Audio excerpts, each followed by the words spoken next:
हर खबर पर होगी आपकी पकड़। डाउनलोड कीजिए एबीपी लाइव ऐप।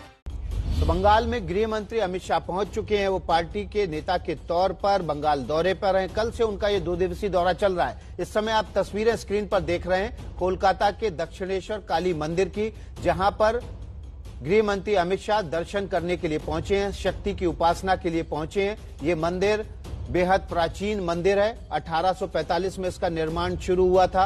रानी रासमणी ने इसका निर्माण कराया था। लेकिन ये मंदिर मशहूर हुआ स्वामी रामकृष्ण की साधना स्थली के रूप में, और आज इस काली मंदिर की हिंदू समाज में बेहद मान्यता है। हुगली नदी के तट पर बसे इस काली मंदिर के दर्शन करने गृह मंत्री अमित शाह पहुंचे हैं। काली मंदिर पर उपासना कर शक्ति और भक्ति के जरिए बंगाल में संगठन की शक्ति का इजाफा कर ममता सरकार के मृत्यु घंट को बजाने की तैयारी में है गृह मंत्री अमित शाह। ये तस्वीरें आप काली मंदिर दक्षिणेश्वर की देख रहे हैं। हुगली नदी के तट पर बसे इस विशाल मंदिर की हिंदू धर्म में बेहद मान्यता है। इस मंदिर को स्वामी रामकृष्ण परमहंस की साधना स्थली के रूप में जाना जाता है। ये माना जाता है कि स्वामी रामकृष्ण परमहंस ने यहाँ पर इस मंदिर के पुजारी रहते ही आध्यात्मिक शक्ति प्राप्त की थी, और उस शक्ति को उन्होंने बाद में स्वामी विवेकानंद को शिष्य के रूप में दिया था।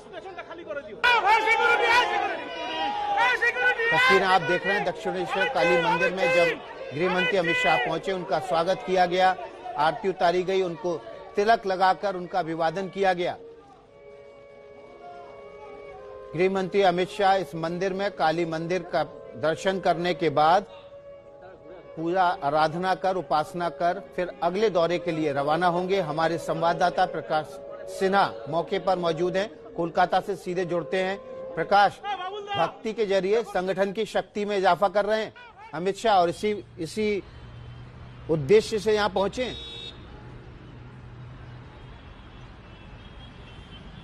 बिल्कुल, अमित शाह पिछले 2 दिन से बंगाल में हैं और बिल्कुल प्लानिंग के तहत, रणनीति के तहत वो दौरा कर रहे हैं और अलग अलग जगहों पे जा रहे हैं। इस वक्त अमित शाह दक्षिणेश्वर मंदिर में है। दक्षिणेश्वर मंदिर हुगली नदी के तट पे बना हुआ ये मंदिर, प्राचीन मंदिर, बंगालियों के सेंटिमेंट से, भावनाओं से जुड़ा हुआ एक मंदिर, और यहाँ दौरा कर अमित शाह सीधे तौर पर जो बंगाली सेंटिमेंट है उसके साथ जुड़ने की कोशिश कर रहे हैं। इसके बाद अमित शाह चले जाएंगे, एक संगीतकार हैं अजय चक्रवर्ती, पंडित अजय चक्रवर्ती, उनके घर जाएंगे, वहाँ चाय पियेंगे।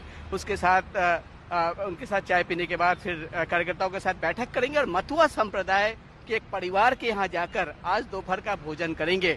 मैं आपको बता दूं, मथुआ संप्रदाय बंगाल में 8 से 10 सीटों पर डिसाइडिंग फैक्टर है। कल हमने देखा कि वो आदिवासियों के घर में जाके, आदिवासी परिवार के घर में जाकर उन्होंने दोपहर का भोजन किया था। आज मथुआ संप्रदाय के एक परिवार के घर में जाकर सीधा संदेश वो देना चाहते हैं कि वो बीजेपी इस संप्रदाय के साथ है, और कहीं ना कहीं एक रणनीति के तहत अमित शाह जो ये दौरा कर रहे हैं, अलग अलग जगहों पे जा रही है, बिल्कुल तरह से एक रणनीति है और प्लानिंग है, और बंगाली लोगों के साथ, बंगाली सेंटिमेंट के साथ जुड़ने की पूरी कोशिश है।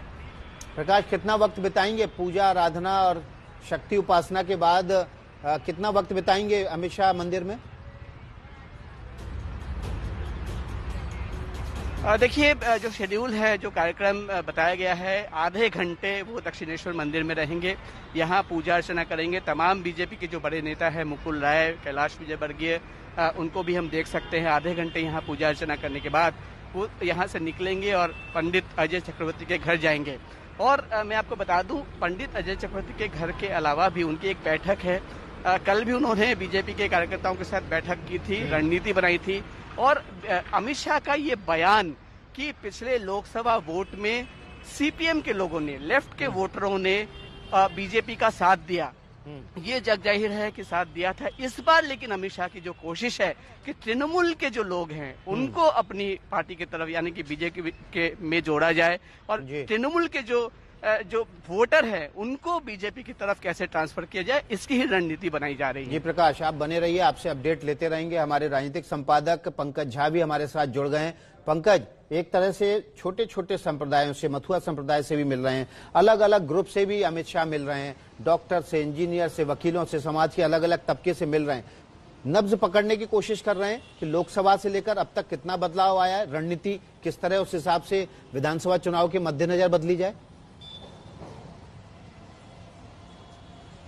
बिल्कुल विकास, और इसीलिए तो अमित शाह को कहा जाता है कि राजनीति के वो चाणक्य हैं। और ये जो प्रयोग कर रहे हैं, कल अगर आप देखिए कि बिरसा मुंडा का माल्यार्पण किया बांकुड़ा में जब वो गए थे। दक्षिणेश्वर काली की महिमा आप जानते हैं, जैसे यूपी में बाबा विश्वनाथ का मंदिर है, जैसे झारखंड में बैद्यनाथ मंदिर है, उसी तरीके से बंगाल के लोगों का दक्षिणेश्वर काली में वही आस्था और विश्वास है। तो छोटे छोटे प्रतीक को पकड़ रहे हैं एक तरीके से, पहले बिरसा मुंडा को पकड़ा, फिर दक्षिणेश्वर काली को। और आपने देखा होगा इससे पहले भी कुछ राज्यों में जो विधानसभा के चुनाव होते हैं तो वो जाते हैं उन तबकों के यहाँ भोजन करने, चाय पीने, जो छोटी छोटी जातियां होती है, समूह होती है, जो आमतौर पर उपेक्षित रहती है। ये करिश्मा वो कई राज्यों में कर चुके हैं। उसी सिद्धांत को, उसी फॉर्मूले पर अमित शाह चल रहे हैं। बंगाल जो कि उनके लिए सपना रहा है। और याद होगा विकास, हम और आप जब थे भुवनेश्वर में, जब अमित शाह ने वो बात कही थी कि बीजेपी का स्वर्णिम काल तब होगा जब बंगाल में बीजेपी की सरकार बनेगी। जी बिल्कुल, राष्ट्रीय कार्यकारिणी की बैठक थी पंकज, मुझे भी याद है,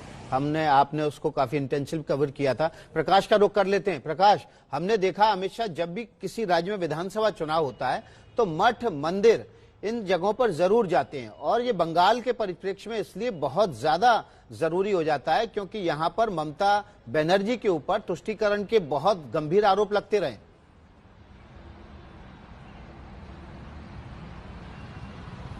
बिल्कुल, ये बात आप सही कह रहे हैं। तुष्टीकरण के गंभीर आरोप लगातार लगते रहे हैं, अभी भी लग रहे हैं। और आज सिर्फ दक्षिणेश्वर काली मंदिर में नहीं जाएंगे अमित शाह जी, वो वहां से निकलेंगे एक आध बैठक करने के बाद वो मतुआ संप्रदाय का एक मंदिर है, वहां भी पहुंचेंगे।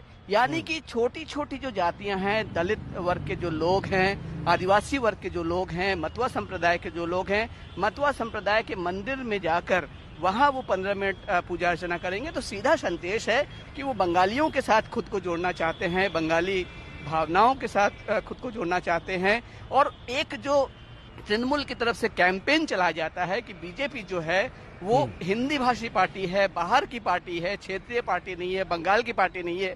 तो इस कैंपेन के खिलाफ और इसका काउंटर ही समझा जा सकता है अमित शाह का ये दौरा। और छोटे छोटे संप्रदाय के लोगों के घर में जाके भोजन करना, संगीतकार पंडित अजय चक्रवर्ती के घर में जाकर चाय पीना, साफ तौर पर यही संदेश है कि बंगालियों के साथ जुड़ने की साफ तौर पर कोशिश है।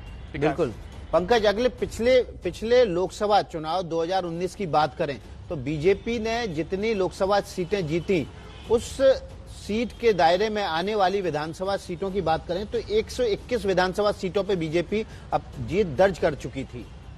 अब विधानसभा चुनाव नजदीक आ रहे हैं, बहुमत के आंकड़े से बहुत ज्यादा पीछे नहीं है बीजेपी। अगर पिछले लोकसभा चुनाव के नतीजों को देखें, जो बात बार बार अमित शाह कह रहे हैं कि इस बार 200 सीटें जीतेंगे, 200 सीटें जीतेंगे, आपको लग रहा है वो हो पाएगा? देखिए, ये हो सकता है। किसी ने सोचा था विकास की बंगाल में बीजेपी को जहां झंडा, डंडा और बैनर ढोने वाले लोग नहीं मिल रहे थे, उसी बंगाल में 2019 के चुनाव में 18 सीटें जीत ली भाजपा ने, और 2014 में तो 2 ही सीटें थी। किसी ने सोचा नहीं था, किसी ने कल्पना नहीं की थी इस बात की। तो जो वो कह रहे हैं, जो उन्होंने इस बात को कहा अमित शाह ने कि मैं अगर आज कह रहा हूं कि हम 200 सीटें जीत लेंगे तो लोग हंसेंगे। यूपी में भी कहा जाता था 300 सीटें जीतेंगे, लोग हंसते थे। लेकिन एक उनका ड्रीम प्रोजेक्ट रहा है, उनका एक सपना रहा है बंगाल में। और अगर आप देखें लोकसभा चुनाव के वोट शेयर के हिसाब से विधानसभा चुनाव, तो उस गणित पर ना जाए। ये बात सच है कि आज की तारीख में बंगाल में मुकाबला सीधा सीधा बीजेपी और टीएमसी के बीच है। ये लेफ्ट और कांग्रेस जो बहुत सालों तक वहां सत्ता में रहे, वो हाशिए पर चली गई। अगर उनका वोट ट्रांसफर हो गया, आमने सामने की लड़ाई हो गई, लोगों को लगा बीजेपी वो करिश्मा कर सकती है, तो मुकाबला बहुत रोचक हो सकता है। और अमित शाह जो सोच रहे हैं वो होना कोई नामुमकिन जैसा है नहीं विकास। बिल्कुल पंकज, लेकिन एक बड़ा सवाल यह है कि कांग्रेस वहां अभी भी बहुत कमजोर नहीं है। वाम दलों का जरूर काडर छिन्न भिन्न हो चुका है, लेकिन कांग्रेस कमजोर नहीं है। ऐसे में अगर ममता बनर्जी और कांग्रेस हाथ मिला लेते हैं, मिलकर चुनाव लड़ते हैं, तब भी क्या यही सूरत हाल होगा? नहीं, तब चीजें बदल सकती हैं, लेकिन मुझे इस बात के संकेत लग नहीं रहे हैं। हालांकि राजनीति में किसी भी संभावना से इनकार नहीं किया जा सकता, लेकिन यहाँ पर एक फैक्टर और भी देखने वाला होगा कि असदुद्दीन ओवैसी क्या चुनाव लड़ते हैं बंगाल में। अभी बहुत कुछ बाकी है, अभी समय है, क्या किस तरीके से समीकरण बैठते हैं, गठबंधन होता है। लेकिन एक बात तो तय हो गया है कि बीजेपी ने वहां अपना दम दिखा दिया है। ममता इस बात से दीदी परेशान है, इसमें तो कोई दो राय नहीं है। और ये देखिए पंकज, इस समय सीधी तस्वीरें आ रही हैं दक्षिणेश्वर काली मंदिर की, और दक्षिणेश्वर काली मंदिर के प्रांगण में इस समय गृह मंत्री अमित शाह दर्शन करने के बाद, उपासना करने के बाद उस घाट की तरफ जा रहे हैं जिस घाट पर दोनों तरफ 1 दर्जन शिव मंदिर बने हुए हैं। और ये देखिए तस्वीरें आप देख रहे हैं, 6 मंदिर घाट के दोनों ओर बने हुए हैं और ये सभी शिव मंदिर हैं। काली मंदिर बीच में है और इसकी आकृति एक मणि के समान है और इसके 12 गुंबद इस काली मंदिर को बहुत भव्यता प्रदान करते हैं। इस मंदिर की महिमा इसलिए भी ज्यादा है क्योंकि यहाँ पर स्वामी रामकृष्ण परमहंस ने अपनी आध्यात्मिक शक्ति, आध्यात्मिक चेतना को प्राप्त किया था और उसके बाद से वे यहाँ पर एक सिद्ध पुरुष के रूप में जाने जाने लगे, पूजे जाने लगे। इसके बाद इस काली मंदिर की महिमा बढ़ती चली गई। बंगाल में इस काली मंदिर का बेहद खास महत्व है और जैसा कि हमारे सहयोगी प्रकाश सिन्हा बता रहे थे कि इस मंदिर की भक्ति और शक्ति के जरिए वो बंगाली सेंटिमेंट के साथ एक जुड़ाव और लगाव दिखाना चाहते हैं, पैदा करना चाहते हैं। हालांकि पिछले लोकसभा चुनाव की बात करें तो लोकसभा चुनाव के दौरान 18 सीटों पर बीजेपी ने जीत दर्ज की थी, किसी को उम्मीद नहीं थी, तो लगाव जुड़ाव हो चुका है। अब इसको इस हद तक ले जाना है, इतना आगे ले जाना है कि इसको विधानसभा चुनाव में पूर्ण बहुमत की सरकार में तब्दील किया जा सके। ये देखिए आप गृह मंत्री अमित शाह के साथ बीजेपी के राष्ट्रीय महासचिव कैलाश विजयवर्गीय उनके साथ बातचीत करते हुए चल रहे हैं।